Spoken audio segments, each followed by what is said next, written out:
is IPv4 header format, right? So IPv4 we discussed in the previous class, right? So we are going to talk about the header format today. Okay. So let me try drawing a couple of things which so I will be doing with my that new device. So just bear with me in case I still face any problem. Okay. So 1 2 3 4 5 6 1 2 3 4 6.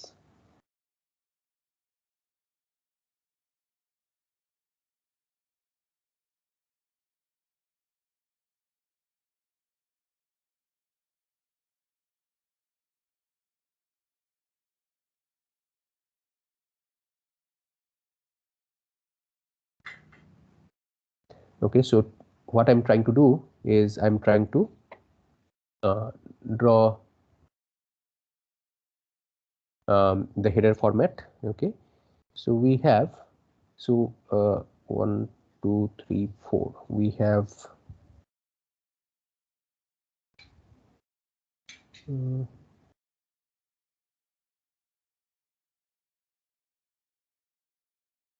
let me call it 4.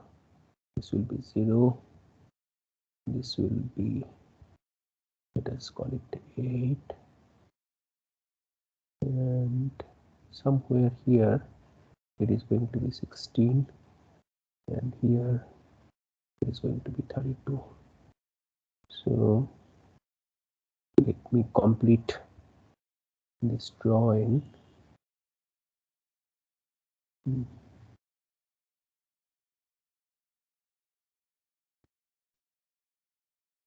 Oops.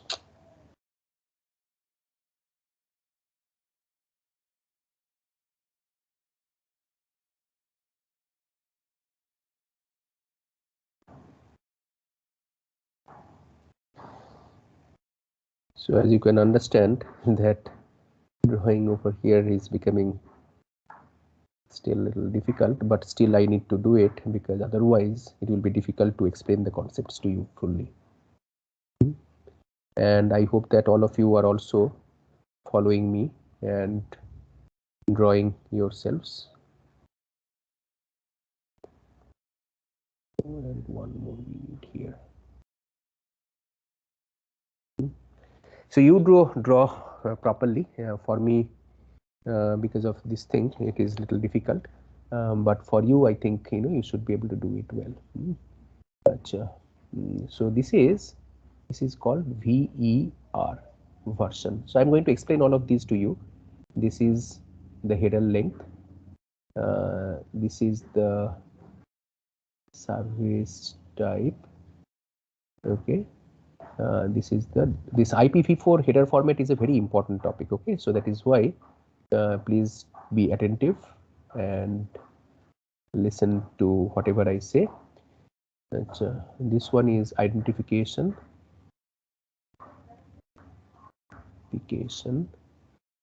This will be the flags. 3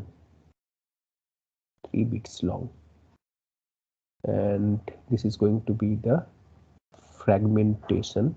This is fragmentation offset. Okay, write it down, fragmentation offset. And this one is 13 bits long. Okay, then we have over here the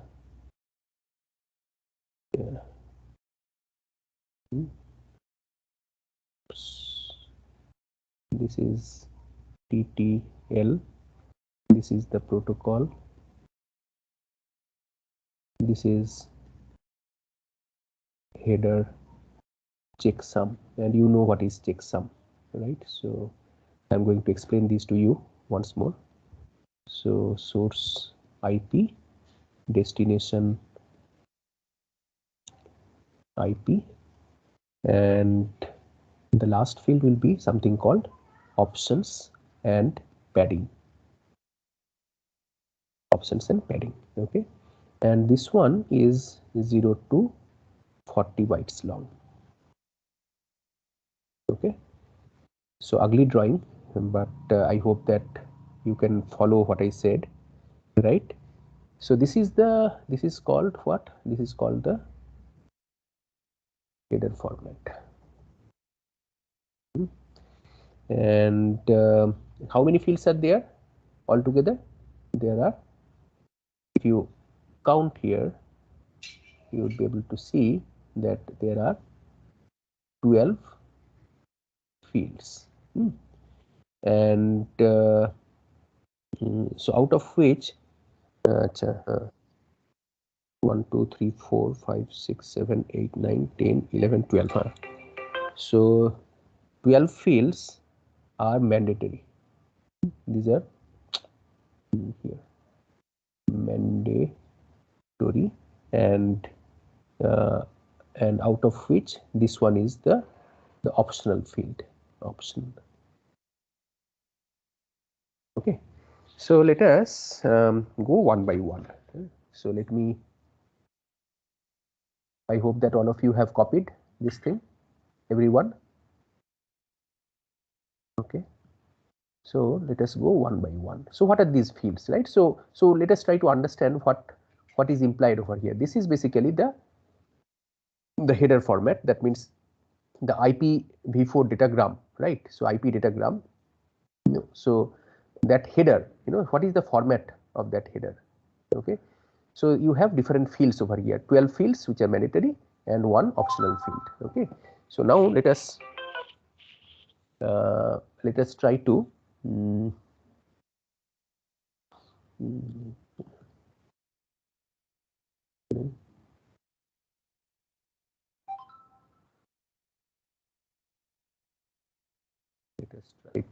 understand these, right? So the first one is what? All of you have noted down, right? Because I cannot go back and forth. So what is the first field? So the first field is called the version. Okay. Now this version, because we are talking about IPv4, so it is going to be 0100. How many bits is it? Check over here.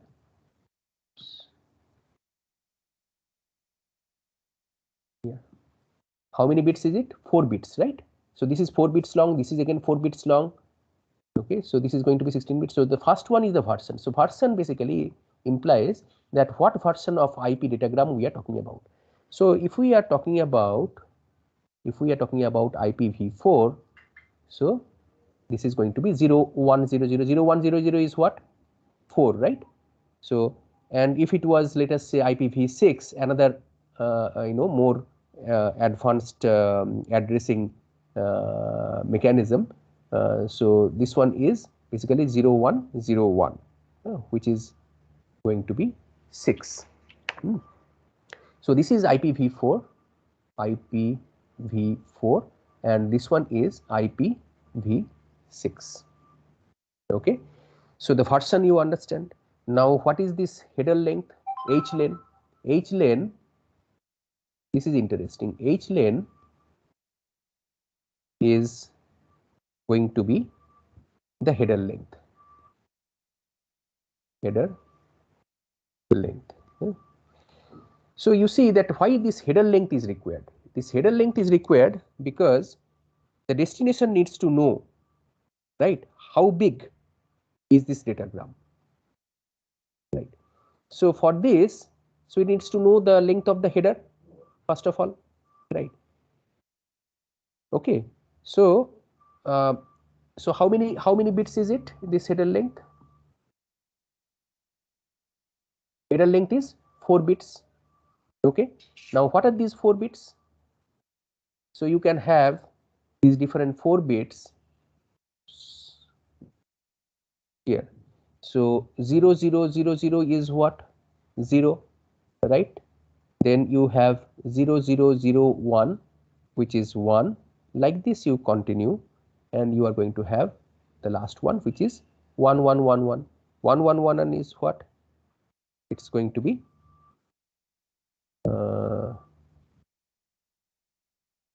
yeah, so it's going to be 15, I think. So check this one. And then so this h length, you see the interesting thing is that this h length, the header length, is expressed as 4 bits field, right? So 0 to 15 or the 16 fields are there, right? Altogether, if you count 0 also, then there are basically 6 not fields, 16 values, 16 possible values, right? So this actual length, the actual length is basically, it's going to be actual length is going to be actual length is going to be equal to header length times 4. So remember that, so always this h length gives you 1/4 of the value, actual value, right? So you have to multiply to get the actual length of the header, you need to multiply by 4. Okay. Then comes the other fields. So what is the other field here? So let us go up and have a look. So the next field is service type. So we are talking about the type of service, right? So what is, so this type of service, it's a very important thing to ensure quality of service in the network. And quality of service in the network. And so type of service, which is called the service field. This service field is 8 bits long, and this basically stores the quality of service, right? So there is something called DSCP, which stands for diffserv code point. Now this diffserv, what is this diffserv? There are two types of services that are primarily possible in terms of offering quality of services in the network. There are two types of services that are possible. One is called the differentiated service, the other one is called the integrated service. Now this differentiated service, so actually it's a very big topic, but basically, so what it talks about is that, so what sort of precedence, let us say this particular IP datagram, so this particular header or corresponding to the datagram, what sort of precedence or priority it is going to have, right? So there are different fields. So the first three are PPP, then you have D, T, R, C, O. So what are these PPP? PPP stands for the precedence. That means, as I was telling you, the priority, right? So priority of what? Priority of the once again, erase this. Priority of what?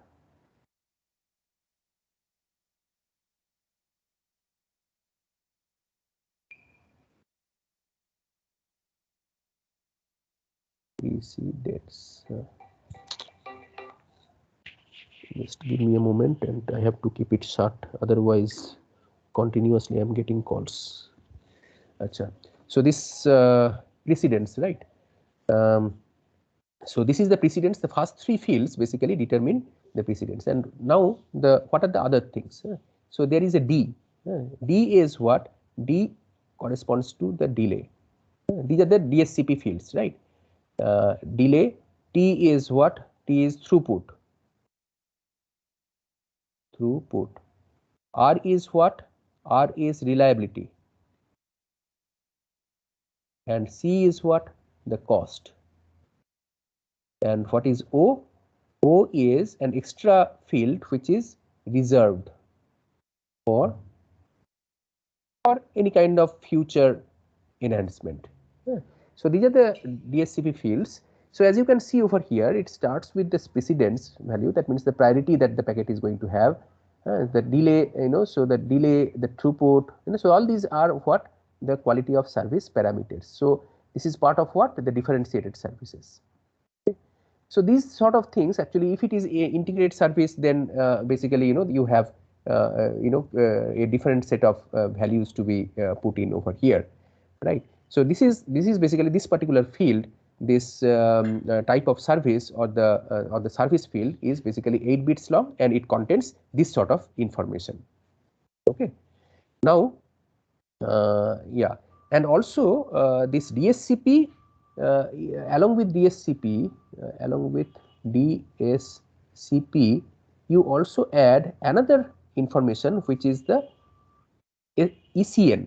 ECN stands for explicit congestion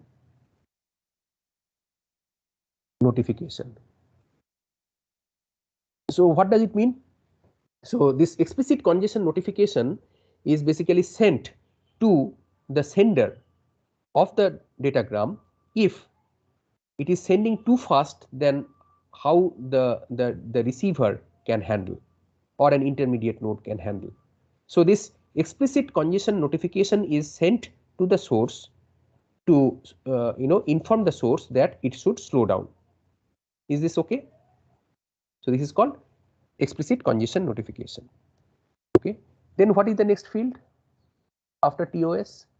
After TOS we have the total length. Okay. So total length means what? Total length of which one? The header and the payload, right? So this total length is equal to length of the header plus the length of the payload. Okay, and how many bits is it? How many bits is it long? It is 32 minus 16, which is 16 bits long. Okay, so it is 16 bits long. So what values can it have? 16 bits means what? So this is 16 bits. This is 16 bits long. So basically, if it is 16 bits long, the total length, okay, it's going to be, how many possibilities are there? 2 to the power 16, right? 2 to the power 16 possibilities are there. Okay, so this is basically this total length field, and then we have next one is what? Identification, right? So you see this entire row: identification, flags, and fragmentation offset, right? This basically is used for something called fragmentation, and tomorrow we are going to study about IP fragmentation. So there actually remember that these three fields will be used: identification, flags, and fragmentation offset. These three fields, the entire row over here is going to be used for something called fragmentation. So we'll skip it for today and we are going to discuss this part tomorrow. Next comes what? What is the next field? Next field is TTL, after that protocol, and then we have the header checksum. So let us try to understand each of these. So we have over here, we have this TTL. TTL is basically 8 bits long, okay, and this TTL basically refers to time to live. So what does time to live means? Like, many times it might so happen that the datagram might be or the packet basically will land up in some kind of a loop, right? So it doesn't go to the intended destination. So it keeps on looping here and there, etc., etc. So because of the wrong routing and rerouting, right? This sort of thing can happen. So that is why this field TTL is given, so that the packet, it knows that whether it is going haywire, so whether it is completely lost or so on. So this one basically, because it is 8 bits long, the values that you can have is 0 to 2 to the power 8, right? So which is actually going to be 0 to 255. Now so 0 to 255 means how many? So maximum you have 256 hops, right? 256 nodes, okay, that a packet can reach. Okay. So everybody understood what is the purpose of this TTL field? So 250, maximum 256 nodes. So if the packet is jumping, hopping here and there, etc., and it is going beyond 256 nodes. So that means that there is something wrong, and then after that probably this packet will be discarded. Okay. So this is the whole purpose of keeping track of how many hops it is going through. Then comes protocol. This protocol field, the purpose of this protocol field is basically to carry the information of which particular upper layer protocol this IP layer is serving. Do you understand? So IP layer, above IP layer, what sort of layer do you have? You have this transport layer. So this transport layer basically can have protocols like in the TCP IP. Basically, these protocols that work in the transport layer are TCP and UDP. So basically, this will carry that information that which upper layer protocol is going to be carried. So this will be example TCP, UDP, etc. Okay. What is the next field? The next field is the header checksum, right? So what is this header checksum? So checksum you already know, right? The checksum you already know. So you see this header checksum. This header checksum basically ensures that the header is not changed, right? Header is not changed. See, you see that IP, right? IP is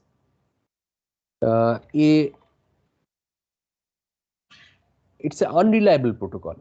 It is called unreliable protocol. So basically, so because of that, so who will give the reliability? Because if it is unreliable, who is going to give the reliability to it, right? So for this there are two parts. One is the payload, the other one is basically the header. So for the payload, IP gives the corresponding protocol that is carried in the payload, so like TCP or UDP, to do its own checking for its sanctity. Okay. So this is how basically TCP will use its own error control mechanisms, or UDP will use its own error control mechanism, etc.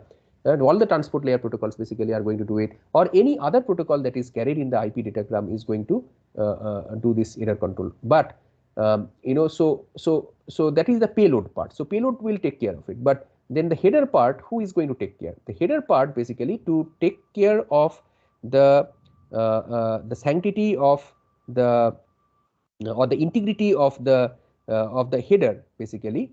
So this header checksum value is included, which is 16 bits long, and this basically will ensure that the the checksum, through the checksum operation, basically you can ensure that the header is not altered. Okay. Now comes what? Now comes what is the next field over here? See, this one is the source IP and the destination IP. So this is understood. I'm not going to elaborate this, right? So the source IP, so from which source, what is the IP address of the source, what is the IP address of the destination, those things are also marked in the IP datagram, right? Now, the last field is basically it's not fixed length, right? So it can be 0 to 40 bytes long. So this contains something called options and padding, right? Padding means extra information, and so this option basically, so if you want to, like, let me write it down for you. Options and padding, these fields are there if there is a need to add or send extra information. Okay. So So there are different types of options that are possible, etc., etc. Those options, I'm not going through, but that doesn't mean that you don't have to go through. Please refer to your book, and there you will be able to find all these relevant information about what sort of options are possible, etc., etc. So, so now let me. So this part is clear, all of you. This is broadly the how the header basically looks like. What are the different fields of the header? So remember that there are 12 mandatory fields and 1 optional field in the IP header, right? So it contains information such as the version of the IP datagram, the header length, service type, total length, etc., etc., source IP, destination IP, and also some optional things that can be sent. Now, let me close this part and come back to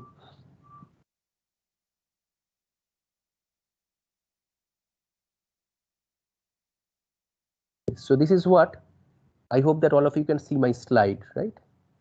So this is what I was explaining to you so far, that you please go through. Remember that IPv4 is an unreliable datagram protocol. So datagram service you already know. I covered in one of the introductory classes that datagram and packet switching, right? So datagram datagram service I am not going to explain any further. So basically, IP is basically a datagram service, and it is unreliable, as I said before, right? And it is also connectionless protocol. So connectionless also right? So connectionless means that you do not have to establish a connection before actually sending the datagrams out, right? So like this, actually all these different features of IPv4 are given over here. So please go through, and this is what I was explaining to you so far. These different fields I have, told you already. All these version number, header length, service type, total length, and so on. Remember one thing, that the total length, this thing I didn't tell you. So header length, you know that whatever header length is there captured in this field, the actual header length is going to be 4 times of this value, right? And the total length, this total length will be how much? This total length is going to be the length of the data, in other words, is going to be how much the actual data that is contained is going to be how much the total length that is there in the total length field, right? So it comes with this total length minus the total header length, the actual header length, which is hlen times 4. Okay.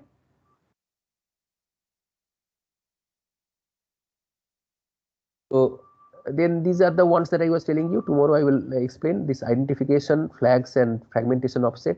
So these are the fields that are required for fragmentation. So identification is basically a unique packet ID for identifying the groups of packets of a single IP datagram. Flags, there are 3 flags, 1 bit each. So that is the reserved bit must be 0. So there is a reserved bit, then do not fragment flag, and more fragments flag. So those things actually tomorrow I will show you. Then you will be able to understand what are the possible different flags that you can have over here, right?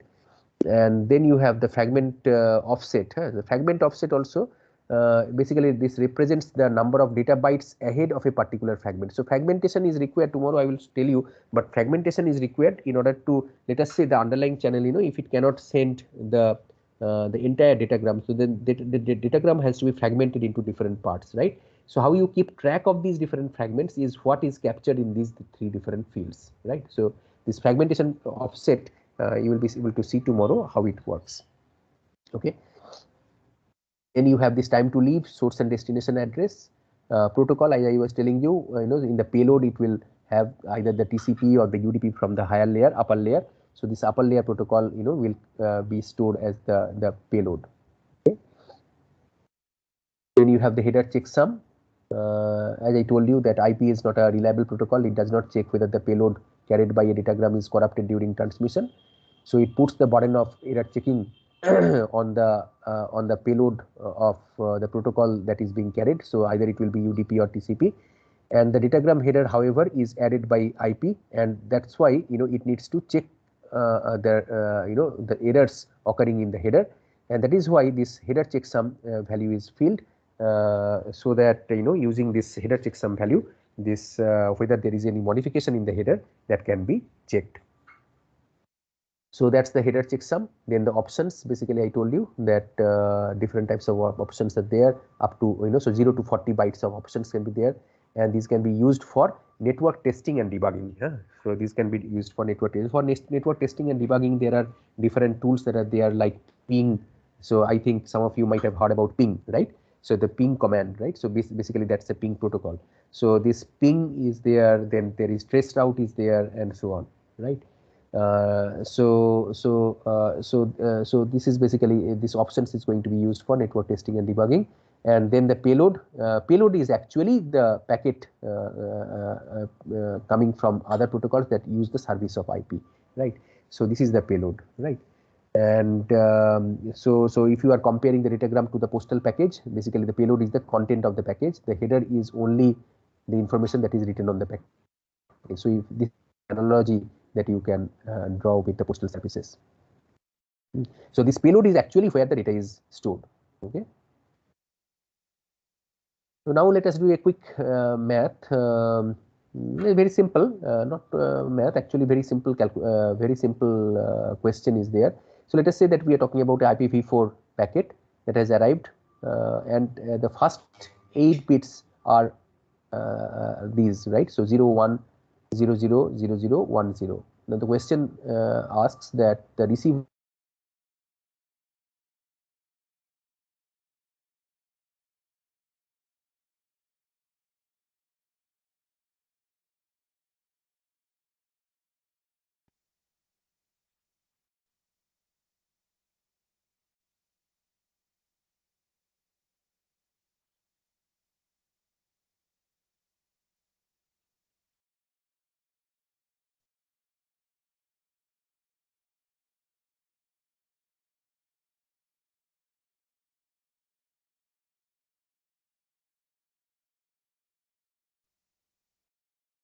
Can you hear me? Students, can you hear me? Yes, sir. Yes, sir. Yeah, okay. So, and I hope that you can see my slide once again, right?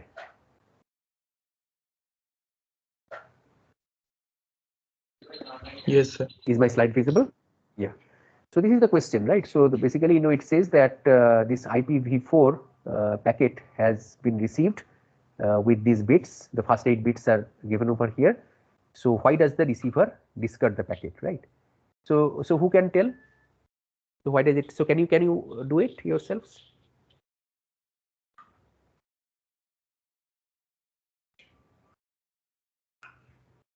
So if these are the first 8 bits, what are the first 4 bits representing? What are the first 4 bits? Sir, version. So if we check these first 4 bits, 0, 1, 0, 0, right? So 0, 1, 0, 0 is what? It says that it's IPv4. It's IPv4. Very good. So it's 4, right? So 0, 1, 0, 0 is 4. So it's IPv4. Now we have to deal with 0, 0, 1, 0. Now 0, 0, 1, 0 is how much? 2. Now that is what? The H length. Now to get the actual header length, you have to multiply by 4. I told you already. H length times 4 will give you the actual length. So this is 8, right? But 8 is not allowed because the minimum number of bytes in the header must be 20.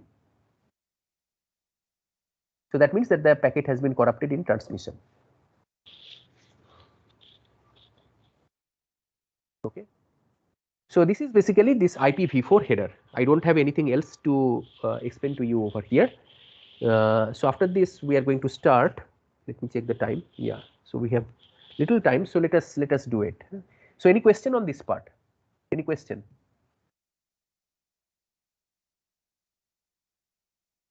Okay. So in the interest of time, let us move ahead and let us try to understand another allied topic of the network layer, which is called routing. Okay. So IP routing.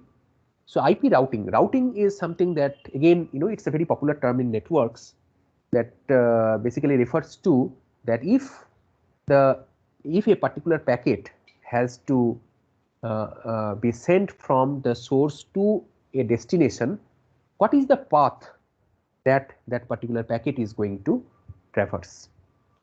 So path, right? Because we are talking about a switched network, so that means that intermediate there will be different switches and routers, etc., etc. So the packet that is sent from the sender to the receiver, what path it is going to take? So that is called routing. So IP routing is basically an umbrella term for a set of protocols. And what are these different routing protocols? Those routing protocols we are going to cover probably sometime next week. Okay, so for now you try to understand that routing basically refers to a set of protocols. These are called routing protocols, and we are going to cover these routing protocols later on. It's a very important topic as well. So this routing basically it determines the path that the data follows in order to travel across multiple networks from the source to the destination. This is what I was telling you. And the data is then going to be routed from the source to the destination through a set of intermediate switches and routers, right? And the slide is not visible. Oh, it is not visible. Oh, okay. It's a separate slide. The earlier slide is there. So. Let me do it again. Is it visible? Does it say IP routing? Can you see the slide for IP routing? Yes, sir. Okay. So this is basically, so the data is going to be sent from the source to the destination through a set of routers, which is going to take the data through multiple networks. Okay. So this IP routing basically, these protocols that are there, these routing protocols help you means help whom? The routers that are there in between connecting these different networks. Help the routers to build something called a forwarding table or a routing table. Okay, this is forwarding table or a routing table that basically correlates the final destination with the next hop address. What it means is that the routing table gives you information about that if you have the source IP, destination IP, right, then depending on the destination where the packet is going to be forwarded next hop, through which interface of the router the packet is going to be sent in order for it to be so that it can be sent to the intended destination node. So correlation between the final destination with the next hop address. The next hop address is very important in order to ensure that the packet goes to the intended destination node. So this is basically is done as part of the routing table. The routing table in entry, routing table or forwarding table, there is a fine line of difference between routing table and forwarding table, but for our purpose we are going to use these terminologies interchangeably. Now, so these routing tables or the forwarding tables need to be built, right? Because based on that you can take the decisions about which particular interface of the router the packet is going to go through, right, so that it can go through the best possible route. Now when you say best, in terms of what is the question, right? So it could be in terms of the minimum number of hops the packet is going to take from the source to the destination, in terms of the bandwidth, right? So wherever you get maximum bandwidth you take that particular route, in terms of the load in a particular channel, in terms of some other cost metric, or in terms of the reliability of the channel. So there are different routing metrics. These are not the only ones. Actually, there are many other routing metrics that are also in use. So we will try to understand these routing protocols sometime probably next week, in which when we do so, at that time you will be able to understand why these different metrics are important. So let us talk about this kind of a scenario. You have a host X, you have a host Y. This is your source and this is your destination. Host X is the source, host Y is the destination. And let us say that, so connecting these two hosts is basically a router T1, a router T1. Now for host X, okay, for host X, it knows what is the default gateway that it is going to have. So basically the default gateway information is stored in the host X. So what is this information? It is basically the IP address of the router through which the packet, to which the packet is going to be sent. So host X has the IP address of the router T1, which is going to be configured as the default gateway address. I do not know how many of you have done the network configuration previously. Like whenever you are, let us say that you purchase a new computer, you want to connect it to the internet, then you need to enter a few parameters through your so internet options field in your browser, right? So many times, internet options field you must have seen. So that internet options field, there actually you need to enter information such as the subnet mask, the default gateway, etc., etc. So this default gateway information has to be basically encoded from inside the host X, right, which is going to send the packet. So what does it mean? So if X has to send something to Y, this default gateway IP address, which is basically the IP address of this router, it refers to that, if X has to send something to Y, it is going to send through this particular gateway. That means that the packet is going to come to this particular router. Okay. So this host, so this host basically looks up in its routing table to check if there is an entry for the destination network address. If already in the routing cache, right, in the routing table, right, if it already has an entry for the destination network, then it is going to send through it. If the entry is found, the host will send all the data to the router T1. If the router T1 basically gets the packet, it is going to receive it, and then it is going to forward using the similar kind of principle to the host Y. Okay. So routers basically come in different shapes, forms, etc. So here is a simple, very small and simple functionality router. So so what does a router do? So router basically helps in doing two primary functions. One is to create and maintain a local area network, and two, to manage the data that is entering and leaving the network. Okay. So these are the two main functions of the router. So it also helps you to handle multiple networks and routes the network traffic between these multiple networks. Okay. So these are the functions of the router. So the router basically you can think of that multiple networks, if you have to connect, okay, the router can help you do so. Okay. So these are the different functions of the routers, but what I told you is the core function, the principal function of the router. Okay.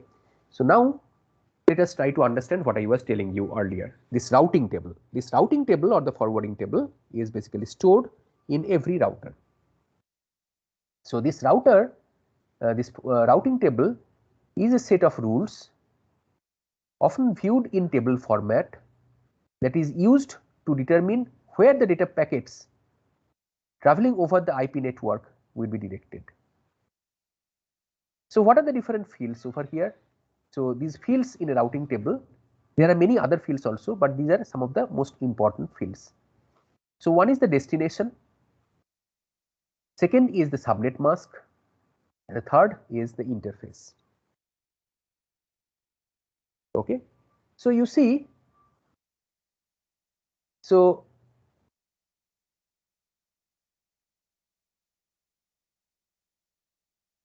So this, you see that if the destination, I mean, so you read it like this, a routing table, you know, so these three fields, that if the destination is this, okay, then you the subnet mask corresponding to it is going to be this one, and the interface through which it is going to be sent. What are these interfaces? Interfaces of the router, right? So here it is assumed there are multiple interfaces of the router.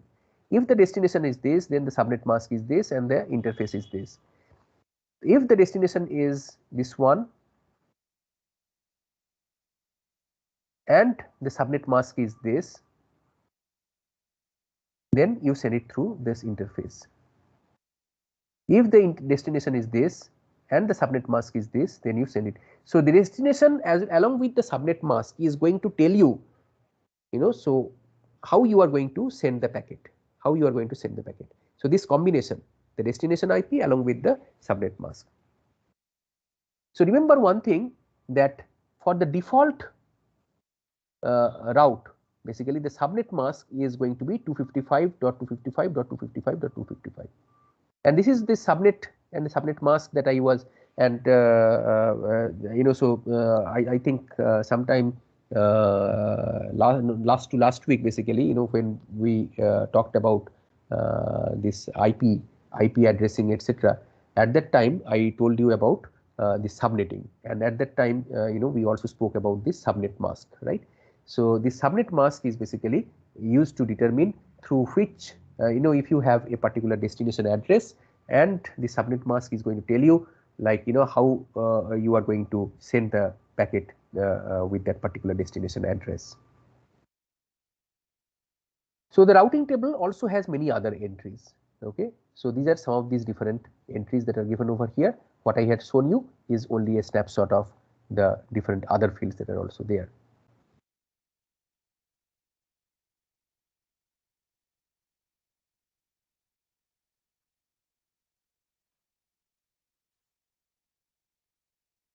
Now, how do you maintain this routing table?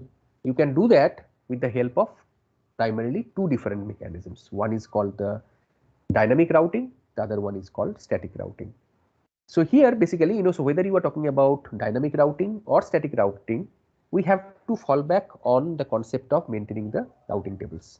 The only difference between the dynamic routing and the routing and the static routing is that in dynamic routing, these routing tables are maintained automatically through the use of different routing protocols like RIP or you know, OSPF, etc., which we have not covered yet, and we are going to do so sometime next week. Okay, and the routing tables in static routing, these routing tables, their corresponding entries, they do not change over time. Okay, so if the you know, if any change has to be done, so there is no network protocol which can you know, make this change at any time. So basically, you know, so the network administrator has to manually intervene in order to change the fields of the routing table. So that is basically static routing. And in dynamic routing, as I said, that these routing tables will have to be you know, modified, or it will get modified, and it will have to be maintained you know, automatically with the help of these different routing protocols. So how the route is determined, right? How the route is determined.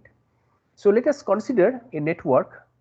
You know, let us say that we are talking about a network 200.1.2.0, and I told you earlier that when I say that you know, a network has an address something, that means that the different hosts, etc., that are already there within that network, you know, so they are going to be part of this particular network, right? So this entire network, let us say it has many hosts. So this entire network, the address of that network is going to be the network address, right? So 200.1.2.0 is the network address for this entire network. Let us say that this particular network is split into 4 subnets. Let us say that it is split into 4 subnets: S1, S2, S3, and S4. Okay. So you see that these 4 subnets, basically, you can call them as A, B, C and D. Now each of these is going to have its corresponding network address, which is called the subnetwork address. So this particular A network or S1 network subnetwork, it is going to have the address 200.1.2.0. All the other hosts that are there are going to have the other IP addresses starting from 0. It is going to have the other IP addresses depending on how it has been split. Okay. So basically, so this is going to be 200.1.2.00, like this 8 zeros are there, right. So you see that if you are talking about, so think about this way, that the network is what? 200.1.2.0. So 0 is what? So if you write 8 zeros corresponding to this 0, right, 8 zeros are there. So if you play around with the first 2 bits, you are going to get the different subnets. How? So let us say that this particular subnet S1 is going to, we are just playing around with the first 2 bits of the 8 bits that are there in the last octet. Okay. So we have 00, 01, this is 10 and this is 11. Okay. So the range of addresses over here is going to be what? We are going to keep the 00 fixed like this, and the rest of the bits we are going to have like 000, then so 00001 like that. You keep on doing it until you get 00, which is fixed, and then you have all ones. So this is basically your range of addresses in the first subnet. What will be the range of addresses in the second subnet? It is going to be first 2 bits are fixed. So 01, 01 over here it is fixed. The other 6 bits are going to range from 000, 000 to 111, 111. In subnet 3, what is going to happen? 10 is the first 2 bits, 10 is going to be fixed. The rest of the bits are going to range from 0000000 to 111, 111. And over here again, first 2 bits 11 is going to be fixed, and the rest of the zeros, the rest of the bits are going to be not manipulated, but the range of the different bits are going to be had between 0000000 and 111, 111. So this is basically, it's going to give you the range of addresses in each of these different subnets. So this is also in a different way I had shown you in last week's class when we were talking about subnetting. So how this route determination is going to be done? Oh, we are already over time. So very quickly, route determination, how it is going to be done? To find the first subnet, the router performs the bitwise ANDing of the destination IP address. So if the destination IP address is this, you AND it with the subnet, the corresponding subnet ID or the subnet mask. If there occurs a match, then the router forwards the data packet to the corresponding interface. If there occurs, so occurs a match means what? That you are going to get all zeros, right? So by through this ANDing operation, and this is what I was showing you in the last week's class. So if there occurs more than one match, the router forwards the data packet on the interface corresponding to the longest subnet mask. If there occurs no match, the router forwards the data packet on the interface corresponding to the default entry. Okay. So that's basically how this routing process is performed. So tomorrow, I am going to continue this even further, and we are going to discuss few more details about this routing process. And I am also going to show you how, from a particular routing table entry, how you can construct the network topology. Right? So these two things actually tomorrow I am going to show you. Plus we are going to also do this IP fragmentation, etc. Okay. Any question?